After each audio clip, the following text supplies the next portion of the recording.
Assalamualaikum warahmatullahi wabarakatuh. Saya Yang Ageng Hidayah. Saya mahasiswi UIN Sunan Gunung Jati Bandung, jurusan Akidah dan Filsafat Islam, Fakultas Usuluddin semester 7. Kali ini saya akan membahas artikel mengenai cerai gugat akibat poligami di Pengadilan Agama Manado oleh Edi Gunawan Faradil Hasan. Tujuan dari artikel ini untuk mengetahui mengapa poligami dapat menjadi alasan pengajuan cerai gugat dan pertimbangan hakim dalam menyelesaikan kasus cerai gugat akibat poligami di Pengadilan Agama Manado. Kemudian metode yang digunakan dalam penelitian ini adalah metode penyajian deskriptif kualitatif dengan jenis penelitian lapangan. Di dalam artikel ini dijelaskan bahwa poligami dapat dijadikan sebagai alasan bagi istri untuk mengajukan cerai gugat ke pengadilan. Pada prinsipnya, seorang istri tidak boleh menuntut cerai disebabkan poligami. Namun diperbolehkan jika ada kekhawatiran ketidaktaatan kepada suami setelah dipoligami. Pertimbangan yang digunakan oleh hakim dalam memutuskan perkara cerai gugat akibat poligami didasarkan pada alasan-alasan yang diajukan oleh penggugat dalam pengajuan cerai gugat. Poligami saat ini menjadi perbincangan hangat di tengah-tengah masyarakat.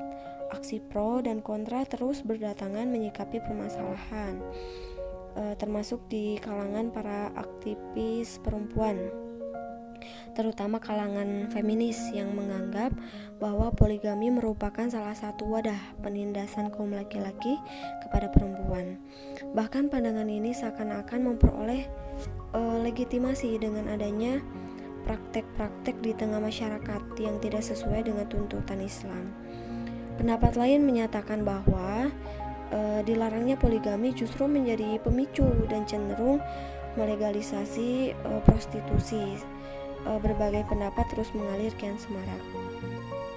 Pernikahan poligami merupakan permasalahan serius dalam hukum keluarga. Tidak sedikit permasalahan perceraian diakibatkan oleh poligami. Bahkan poligami menjadi salah satu penyebab terbesar terjadinya perceraian.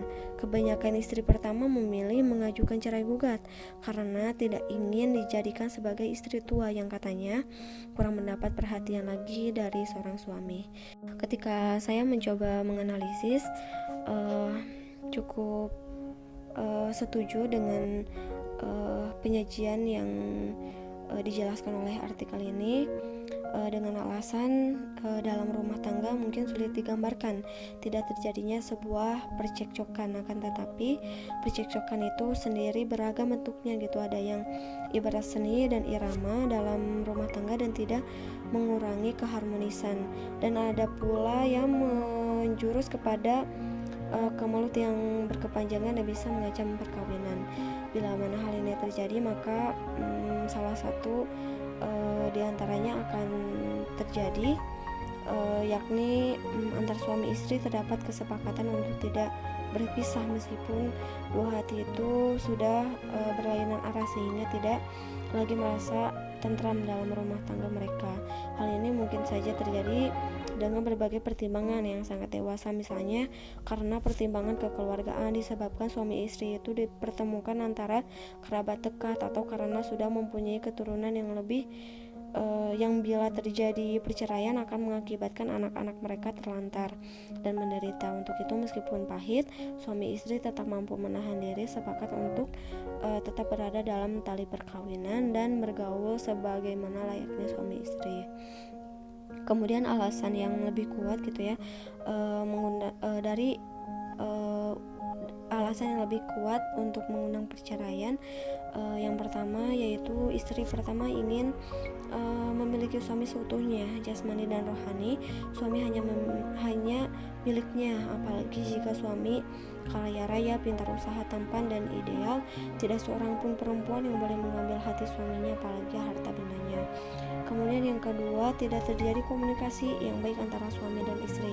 Ketika suami ingin poligami, ia memilih melakukan secara diam-diam gitu, selingkuh dan banyak dibumbui dosa. Yang ketiga, suami takut jika melakukan musyawarah dengan istrinya untuk poligami. Musyawarah tidak mencapai konsensus atau tidak mendapat restu. Yang keempat, suami poligami karena melaksanakan salah satu ayat Al-Quran yang juga dicontohkan oleh Rasulullah. Tetapi bagi istri hal itu alasan yang dibuat-buat oleh suaminya agar memperoleh restu dari sang istri.